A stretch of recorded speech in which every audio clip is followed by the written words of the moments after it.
पुण्यामध्ये गौतम अदानींनी घेतली शरद पवारांची भेट। सायन्स अँड टेक्नॉलॉजी पार्क प्रकल्पाबाबत चर्चा झाल्याची सूत्रांची माहिती। सदस्यत्व अभियानासाठीच्या बॅनरबाजीतून शिवसेनेनं ठाकरे गटाला डिवचलं। मैत्री धाग्याची नाही, मैत्री वाघाशी, अशा आशयाचे झळकले बॅनर।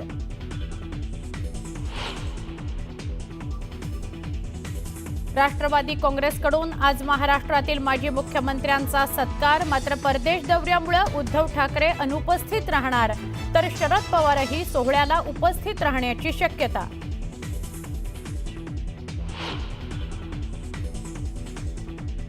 काँग्रेस खासदार आणि पंजाबचे माजी मुख्यमंत्री चरणजीत सिंह चन्नी यांच्या वक्तव्यानं नव्या वादाची ठिणगी।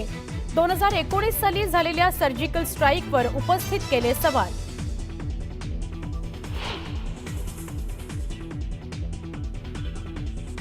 पहलगाम दहशतवादी हल्ल्यात पाकच्या ISI आणि लष्करानं मदत केल्याचे धागेदोरे आले समोर। दहशतवाद्यांना मदत करणाऱ्या 20 ओव्हरग्राऊंड वर्कर्सची ओळख।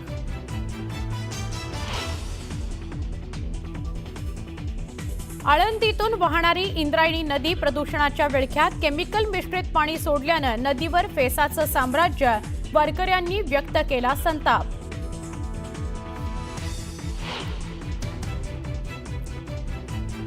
छत्रपती संभाजीनगरमध्ये उष्णतेचा कहर। नाथसागरातून सर्वाधिक बाष्पीभवन।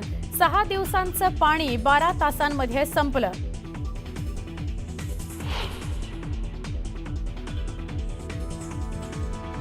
शेतकऱ्यांच्या कर्जमाफी करता शिवसेना उबाठा आक्रमक। बुलडाण्यामध्ये 200 टँकरसह जिल्हाधिकारी कार्यालयावर मोर्चा।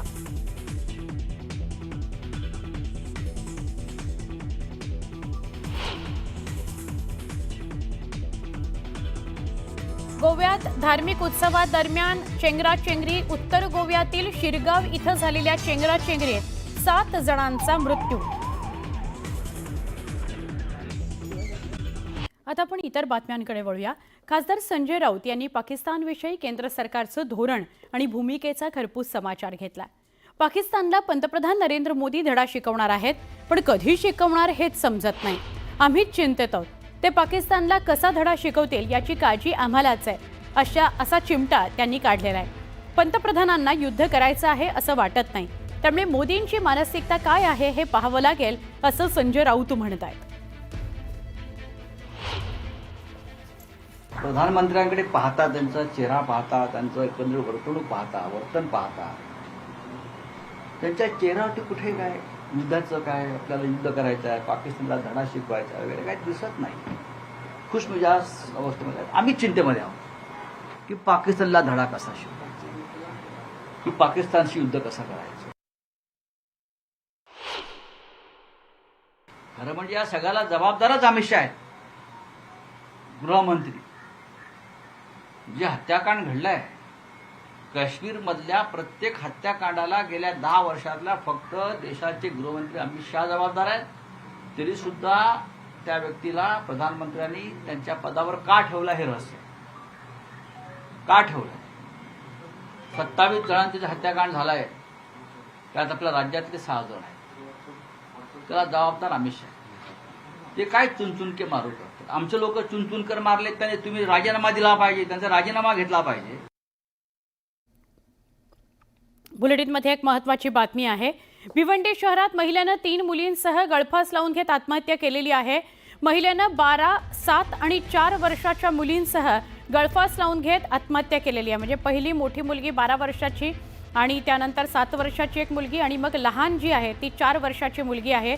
तिघींनाही घेऊन गळफास लावून घेत आत्महत्या केलेली अत्यंत धक्कादायक घटना आहे। पती हा नाईट शिफ्टला गेलेला होता आणि तेव्हाच पत्नीनं हे टोकाचं पाऊल उचललंय।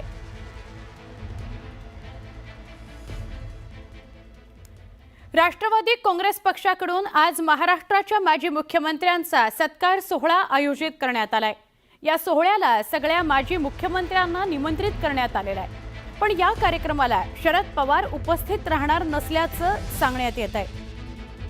माजी मुख्यमंत्री सन्मान कार्यक्रमाचे शरद पवार यांना निमंत्रण मिळालं नसल्याचं सूत्रांकडून सांगण्यात आलं। दरम्यान शरद पवार त्यांच्या पूर्वनियोजित कार्यक्रमाकरता पुण्याहून मुंबईला रवाना झालेत। आमच्या प्रतिनिधी प्रणाली कापसे यांच्याकडून आपण अधिक माहिती घेऊया।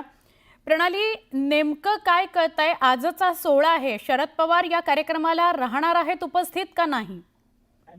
आता जी खात्रीलायक सूत्रांची माहिती मिळते त्यानुसार शरद पवार या कार्यक्रमाला उपस्थित राहणार नाहीयेत आणि त्याचं कारण असं आहे की त्यांना अधिकृत असं कुठलंही निमंत्रण मिळालेलं नाहीये।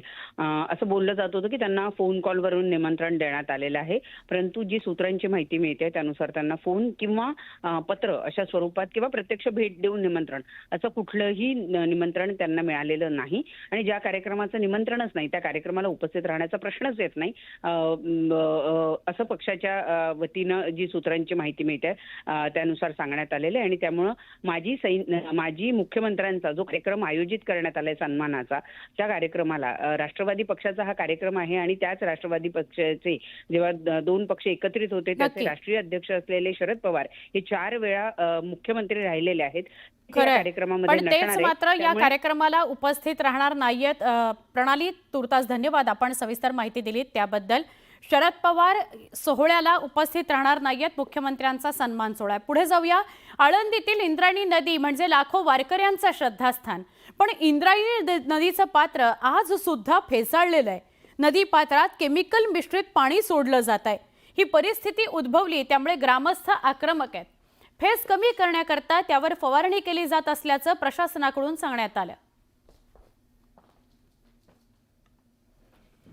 आमचे प्रतिनिधी सचिन तोडकर यांच्याशी आपण सविस्तर बोलणार आहोत। सचिन, हा फक्त आत्ताचा भाग नाहीये, तर अनेकदा असं बघायला मिळालंय की इंद्रायणीचं पात्र हे अनेकदा फेसाळलेलं असतं, त्यात केमिकल मिश्रित पाणी असतं, प्रदूषणयुक्त असं हे पात्र झालेलं आहे, काय सांगाल? खरं तर इंद्रायणी नदी फेसाळली हा एक जटिल प्रश्न झालेला आहे।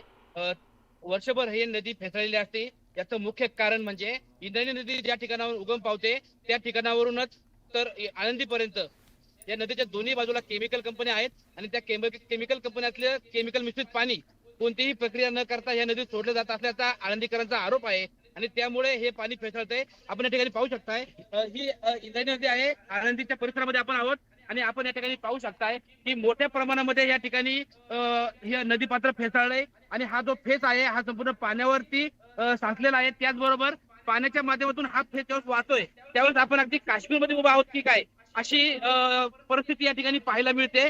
खरं तर इंद्रायणी नदीच्या नदी सुधार प्रकल्पासाठी शासनाने मोठा निधी मंजूर केलाय आणि हे प्रकल्प हाती घेण्यात आलाय, मात्र त्याच्यावरती कोणतीही कारवाई करताना दिसत नाही। हे सर्व होत असताना एकूणच इंद्रायणी नदीमध्ये केमिकल मिश्रित पाणी जात असताना हे केमिकल दूर करण्याच्या ऐवजी शासनाने आता हा फेस कमी करण्यासाठी आपण या ठिकाणी पाहू शकता काही पंप आहे, या पंपाच्या माध्यमातून या फेसावरती आता नवीन केमिकल फवारलं जात आहे। पहिलंच या पाण्यामध्ये केमिकल आहे त्यामुळे ह्या पाण्याचा फेस तयार होतोय आणि हा फेस कमी करण्यासाठी शासन आता पुन्हा या पाण्यामध्ये या फेसावरती केमिकल फवारून हा फेस जिरवण्याचा तात्पुरता प्रयत्न करतोय। मात्र हा प्रयत्न करत असताना शासन कुठल्याही प्रकारची खबरदारी घेताना दिसत नाही। आपल्यासोबत काही आळंदीचे ग्रामस्थ आहेत, वारकरी आहेत, काका काय सांगाल? इंद्रायणी नदी फेसाळली हा जटिल प्रश्न आहे, इंद्रायणी नदी फेसाळ्यावरती उपाययोजना करण्यात येत आहेत मात्र फेस काही थांबत नाही। आज संपूर्ण जग अराजकतेनं माजलेलं असताना, दहशतवादासारखी समस्या जगाला भेडसावत असताना, जगाला शांततेचा संदेश देणारे श्री संत ज्ञानेश्वर महाराज, त्या ज्ञानेश्वर महाराजांनी या इंद्रायणीच्या काठावरती साधना केली, त्या ज्ञानेश्वर महाराजांनी या इंद्रायणीमध्ये स्नान केलं। आज खऱ्या अर्थानं ती इंद्रायणी माता फेसाळली नाही तर ती रक्ताळली आहे। आज इंद्रायणीकडे पाहिलं की डोळ्यामध्ये अश्रू उभा राहतात।